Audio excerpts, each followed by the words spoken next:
Hi friends, എല്ലാവർക്കും നമ്മുടെ പുതിയൊരു വീഡിയോയിലേക്ക് സ്വാഗതം. അപ്പോൾ ഫ്രണ്ട്സ്, നമ്മൾ ഇന്നത്തെ ഈ ഒരു വീഡിയോയിൽ ഉൾപ്പെടുത്തി അഡോപ്ഷനായിട്ട് കുറച്ച് പപ്പീസും അതുപോലെ തന്നെ കുറച്ച് കിറ്റൻസും ആണ്. പിന്നെ അതുപോലെ തന്നെ ഒരുവിധം ജില്ലയിൽ നിന്നൊക്കെ ഉൾപ്പെടുത്താൻ വേണ്ടി നോക്കിയിട്ടുണ്ട്. അപ്പോൾ എല്ലാവരും തന്നെ വീഡിയോ ഫുൾ ആയിട്ട് തന്നെ കാണാം. അപ്പോൾ ഫസ്റ്റ് ആയിട്ട് ഫ്രണ്ട്സ് നമ്മൾ എത്തിയെന്ന് പറയുമ്പോൾ പാലക്കാട് ജില്ലയിൽ നിന്നാണ്. നമ്മൾ ഈ കാണുന്നതിൽ 5 മെയിൽ പപ്പീസും 2 ഫീമെയിൽ പപ്പീസും ഉണ്ട്. ഈ പപ്പീസിന്റെയൊക്കെ പ്രായം ഇന്നത്തേക്ക് 31 ദിവസം ആയിട്ടുണ്ട്. അപ്പോൾ നിങ്ങൾക്ക് ആർക്കെങ്കിലും ഈ കാണുന്ന പപ്പീസിനൊക്കെ അഡോപ്റ്റ് ചെയ്യാൻ താല്പര്യം അവരുമായി ബന്ധപ്പെട്ട് നോക്കുക. അവരുടെ നമ്പർ കമന്റ് ബോക്സിൽ കൊടുത്തിട്ടുണ്ട്. പിന്നെ ഫ്രണ്ട്സ്, നിങ്ങൾ വീഡിയോ കണ്ട് ഏതെങ്കിലും പപ്പീസിനെ അല്ലെങ്കിൽ കാറ്റിനെ അഡോപ്റ്റ് ചെയ്യാൻ താല്പര്യപ്പെടുന്നുണ്ടെങ്കിൽ ഒരു കാര്യം ഒന്ന് പ്രത്യേകം ശ്രദ്ധിക്കുക. അതായത് നിങ്ങൾക്ക് നല്ല രീതിയിൽ വളർത്താൻ പറ്റുമെന്ന് ഉറപ്പുള്ളവർ മാത്രം അഡോപ്റ്റ് ചെയ്യാൻ വേണ്ടി ശ്രമിക്കുക. പിന്നെ എല്ലാവരും തന്നെ പപ്പീസിനൊക്കെ നേരിട്ട് തന്നെ കൊടുക്കാൻ വേണ്ടി മാക്സിമം നോക്കുക. നെക്സ്റ്റ് ആയിട്ട് 27 ദിവസം പ്രായം വരുന്ന 3 മെയിൽ പപ്പീസും 3 ഫീമെയിൽ പപ്പീസും നമ്മുടെ എത്തിയിട്ടുണ്ട്. അപ്പൊ ടോട്ടൽ ആയിട്ട് 6 പപ്പീസ് ആണ് ഇപ്പോൾ ഉള്ളത്. നമ്മൾ ഈ കാണുന്ന പപ്പീസ് എല്ലാം കിടക്കുന്നത് ആലപ്പുഴ ജില്ലയിലാണ്. ആലപ്പുഴ ജില്ലയിലെ പള്ളിപ്പുറാണ് കറക്റ്റ് ലൊക്കേഷൻ. അപ്പൊ ഈ പറഞ്ഞ സ്ഥലത്ത് നിന്ന് ആരെങ്കിലും നാടൻ പപ്പീസിനെ അന്വേഷിക്കുന്നുണ്ടെങ്കിൽ പെട്ടെന്ന് അവരുമായി കോൺടാക്ട് ചെയ്ത് നോക്കുക. അവരുടെ നമ്പർ കമന്റ് ബോക്സിൽ കൊടുത്തിട്ടുണ്ട്.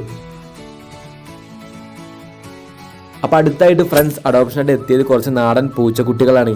നമ്മൾ ഈ കാണുന്നതിൽ ഇപ്പോൾ ടോട്ടലായിട്ട് 11 കാറ്റ്സ് അവൈലബിൾ ആണ്. അപ്പോൾ ഈ കാണുന്ന കിറ്റൻസ് ഒക്കെ കിടക്കുന്ന ലൊക്കേഷൻ എറണാകുളം ജില്ലയിലാണ്. ഇതിൽ മെയിലും ഫീമെയിലും അവൈലബിൾ ആണ്. അപ്പോൾ നിങ്ങൾക്ക് ആർക്കെങ്കിലും ഈ കാണുന്ന കിറ്റൻസിനെ അഡോപ്റ്റ് ചെയ്യാൻ താല്പര്യം അവരുടെ നമ്പർ കമന്റ് ബോക്സിൽ കൊടുത്തിട്ടുണ്ട്. താല്പര്യമുള്ള ആൾക്കാർ എത്രയും പെട്ടെന്ന് അവരുമായി കോൺടാക്ട് ചെയ്ത് നോക്കുക. അപ്പോൾ നെക്സ്റ്റ് ആയിട്ട് ഒരുപാട് ആൾക്കാർ കമന്റ് ആയിട്ട് അന്വേഷിച്ച പോലെ തന്നെ കാസർഗോഡ് ജില്ലയിൽ നിന്ന് കുറച്ച് പപ്പീസ് നമ്മുടെ എത്തിയിട്ടുണ്ട്. അപ്പോൾ കുറച്ചധികം തന്നെ ഫ്രണ്ട്സ് ഒക്കെ ചോദിച്ചിരുന്നു കാസർഗോഡ് നിന്ന് പപ്പീസ് കിട്ടുമെന്നൊക്കെ. അപ്പോൾ നല്ല അടിപൊളി നാടൻ പപ്പീസാണ് നമ്മുടെ അടുത്ത് എത്തിയത്. ഇവിടെ ഈ പപ്പീസിന്റെയൊക്കെ പ്രായം ഇന്നത്തേക്ക് 21 ദിവസം മാത്രമേ ആയിട്ടുള്ളൂ. ഈ കാണുന്നതിൽ ഇപ്പോൾ 8 പപ്പീസാണ് അഡോപ്ഷനായിട്ട് റെഡി ആയി നിൽക്കുന്നത്. അതിൽ 5 ഫീമെയിൽ പപ്പീസും ബാക്കിയുള്ള 3 മെയിൽ പപ്പീസും ആണ്. അപ്പൊ നിങ്ങൾക്ക് ഈ പപ്പീസിനെ അഡോപ്റ്റ് ചെയ്യാൻ താല്പര്യം പെട്ടെന്ന് അവരുമായി കോൺടാക്ട് ചെയ്ത് നോക്കുക. പിന്നെ കോൺടാക്ട് ചെയ്യുമ്പോൾ വാട്സപ്പിൽ മാത്രം മെസ്സേജ് അയച്ചാൽ മതി. കാരണം വിളിച്ചാൽ കിട്ടാനുള്ള ചാൻസ് കുറവാണ്. പിന്നെ ഫ്രണ്ട്സ്, നമ്മുടെ വീഡിയോ ആദ്യമായിട്ട് കാണുന്ന ആൾക്കാരെങ്കിൽ ചാനൽ മറക്കാതെ ഒന്ന് സബ്സ്ക്രൈബ് ചെയ്യുക. അപ്പോൾ വീഡിയോ കാണുന്ന എല്ലാ പെറ്റ് ലവേഴ്സും വീഡിയോയ്ക്ക് മറക്കാതെ ലൈക്കും കൂടി ചെയ്ത് സപ്പോർട്ട് ചെയ്യുക. പിന്നെ ഫ്രണ്ട്സ്, ഇതുപോലത്തെ ഒരു വീഡിയോ പാർട്ട് 3 വേണമെന്നുള്ള ആൾക്കാർ ദയവായി നിങ്ങളുടെ അഭിപ്രായങ്ങൾ കമന്റ് ബോക്സിൽ അറിയിക്കുക. അപ്പോൾ അടുത്തായിട്ട് അഡോപ്ഷന് വേണ്ടി എത്തിയ 2 നാടൻ പപ്പീസ് തന്നെയാണ്. നമ്മൾ ഈ കാണുന്ന 2 പപ്പീസും കിടക്കുന്ന ലൊക്കേഷൻ കൊല്ലം ജില്ലയിലാണ്. കറക്റ്റ് ലൊക്കേഷൻ സ്ക്രീനിൽ കൊടുത്തിട്ടുണ്ട്. അപ്പോൾ ഈ കാണുന്ന 2 പപ്പീസിനെ നേരിട്ട് കണ്ടിട്ട് എടുക്കാൻ താല്പര്യമുള്ള ആൾക്കാർ മാത്രം അവരെ കോൺടാക്ട് ചെയ്യാൻ വേണ്ടി നോക്കുക. അവരുടെ നമ്പർ കമന്റ് ബോക്സിൽ കൊടുത്തിട്ടുണ്ട്. അപ്പോൾ അടുത്തായിട്ട് 2 വയസ്സ് പ്രായം വരുന്ന ഡാഷണ്ടിന്റെ ക്രോസ് ഡോഗാണ് നമ്മുടെ അടുത്ത് എത്തിയത്. അപ്പോൾ നമ്മൾ ഈ കാണുന്ന 2 വയസ്സായിട്ടുള്ള ഡോഗാണ്. ഈ കാണുന്ന ഒരു മെയിൽ ഡോഗാണ്. അപ്പോൾ ഈ ഒരു ഡോഗ് അത്യാവശ്യം ഗാർഡി മെന്റാലിറ്റി ഉണ്ടെന്ന് അവർ പറഞ്ഞിട്ടുണ്ട്. അതുപോലെ തന്നെ ആൾ നല്ല ഫ്രണ്ട്ലി ആയ ടൈപ്പാണ്. പിന്നെ ചെറിയ ട്രെയിനിങ് കാര്യങ്ങൾ അവർ കൊടുത്തിട്ടുണ്ട്. അപ്പോൾ നന്നായിട്ടൊക്കെ നോക്കുന്ന ഉറപ്പുള്ളവർ മാത്രം അവരെ കോൺടാക്ട് ചെയ്ത് നോക്കുക. അവരുടെ നമ്പർ കമന്റ് ബോക്സിൽ കൊടുത്തിട്ടുണ്ട്. പിന്നെ ട്രാൻസ്പോർട്ടേഷൻ പോസിബിൾ അല്ല. ഇതിപ്പോൾ ലൊക്കേഷൻ എന്ന് പറയുമ്പോൾ കോഴിക്കോട് ജില്ലയിലാണ്. കോഴിക്കോട് ജില്ലയിലെ മെഡിക്കൽ കോളേജിന് അടുത്താണ് ഡോഗ് എടുക്കുന്ന ലൊക്കേഷൻ.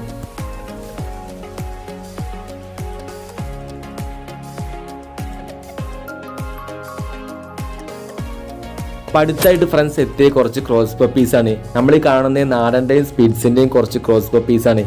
ഇതിന്റെ ഫാദർ സൈഡ് വരുന്ന നാടനാണ്, മദർ സൈഡ് വരുന്നത് സ്പിറ്റ്സിന്റെയും നാടന്റെയും ക്രോസ് ആണ്. അപ്പൊ നമ്മൾ ഈ പപ്പീസിന്റെ മദറിന്റെ ഒരു ഫോട്ടോ ഇതിൽ കൊടുത്തിട്ടുണ്ട്. അപ്പൊ ടോട്ടൽ ആയിട്ട് നമ്മൾ ഈ കാണുന്ന പോലെ തന്നെ 5 പപ്പീസാണ് അഡോപ്ഷന് വേണ്ടി റെഡി ആയി നിൽക്കുന്നത്. ഇതിലൊരു മെയിൽ പപ്പിയും ബാക്കിയുള്ള 4 ഫീമെയിൽ പപ്പീസും ആണ്. എല്ലാ പപ്പീസും ഫ്രീ അഡോപ്ഷൻ ആണ്. പപ്പീസിന്റെ ഒക്കെ പ്രായം ഇന്നത്തേക്ക് 1 മാസം ആവുന്നേ ഉള്ളൂ. ഇതെല്ലാം കിടക്കുന്ന ലൊക്കേഷൻ പത്തനംതിട്ട ജില്ലയിലാണ്. കറക്റ്റ് ലൊക്കേഷൻ സ്ക്രീനിൽ കൊടുത്തിട്ടുണ്ട്. അപ്പൊ കുറച്ച് ഫ്രണ്ട്സ് കമന്റ് ആയിട്ടൊക്കെ ചോദിച്ചു കണ്ടിരുന്നു ക്രോസ് പപ്പീസ് ഒക്കെ കിട്ടുമെന്നൊക്കെ അഡോപ്ഷനായിട്ട്. അപ്പൊ നിങ്ങൾക്ക് ഈ കാണുന്ന പപ്പീസിനൊക്കെ മേടിച്ച് വളർത്താൻ താല്പര്യം ഉണ്ടെങ്കിൽ അവരുമായി കോൺടാക്ട് ചെയ്ത് നോക്കുക. അവരുടെ നമ്പർ കമന്റ് ബോക്സിൽ പിൻ ചെയ്തിട്ടുണ്ട്. ഇനി നിങ്ങളുടെ കയ്യിലും ഇതുപോലെ അഡോപ്ഷനായിട്ടോ അല്ലെങ്കിൽ സെയിലിനായിട്ടോ ഏതെങ്കിലും പെറ്റ്സ് ഒക്കെ കൊടുക്കുകയാണെങ്കിൽ നമ്മളെ കോൺടാക്ട് അയക്കാൻ മതി. നമ്മളെ കോൺടാക്ട് ചെയ്യാനുള്ള ഇൻസ്റ്റാഗ്രാമിന്റെ ID താഴെ കൊടുക്കുന്നുണ്ട്. അപ്പോൾ അതിലേക്ക് ഒന്ന് മെസ്സേജ് അയച്ചാൽ മതി. ഇനി നിങ്ങളുടെ റിലേറ്റീവ്സ് അല്ലെങ്കിൽ ഫ്രണ്ട്സ് ആരെങ്കിലും ഒക്കെ പപ്പീസിനൊക്കെ അന്വേഷിക്കുന്നുണ്ടെങ്കിൽ അവർക്കും കൂടി വീഡിയോ ഒന്ന് അയച്ചു കൊടുക്കുക മാക്സിമം. അപ്പോൾ നമ്മൾ ഈ കാണിച്ച എല്ലാ പപ്പീസും ഭദ്രമായ കൈകളിലേക്ക് എത്തട്ടെ. അതുകൊണ്ട് എല്ലാവരും തന്നെ വീഡിയോ മാക്സിമം ഒന്ന് ഷെയർ ചെയ്യാൻ വേണ്ടി ശ്രമിക്കുക. അപ്പോൾ ലാസ്റ്റ് ആയിട്ട് ഫ്രണ്ട്സ് നമ്മളെ എത്തിയ കുറച്ചധികം നാടൻ പപ്പീസ് തന്നെയാണ്.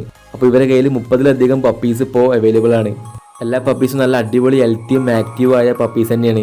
അപ്പോൾ കുറച്ചധികം നാടൻ പപ്പീസ് അതുപോലെ തന്നെ ക്രോസ് പപ്പീസ് ഇവരുടെ അടുത്ത് തന്നെ ഉണ്ട്. അപ്പോൾ നമ്മുടെ ഈ പപ്പീസ് എല്ലാം കിടക്കുന്ന ലൊക്കേഷൻ ട്രിവാൻഡ്രത്താണ്. അപ്പോൾ Trivandrum to all Kerala delivery possible ആണ്. താല്പര്യമുള്ള ആൾക്കാർ അവരുടെ നമ്പർ കമന്റ് ബോക്സിൽ കൊടുത്തിട്ടുണ്ട്. എത്രയും പെട്ടെന്ന് അവരുമായി കോൺടാക്ട് ചെയ്ത് നോക്കുക.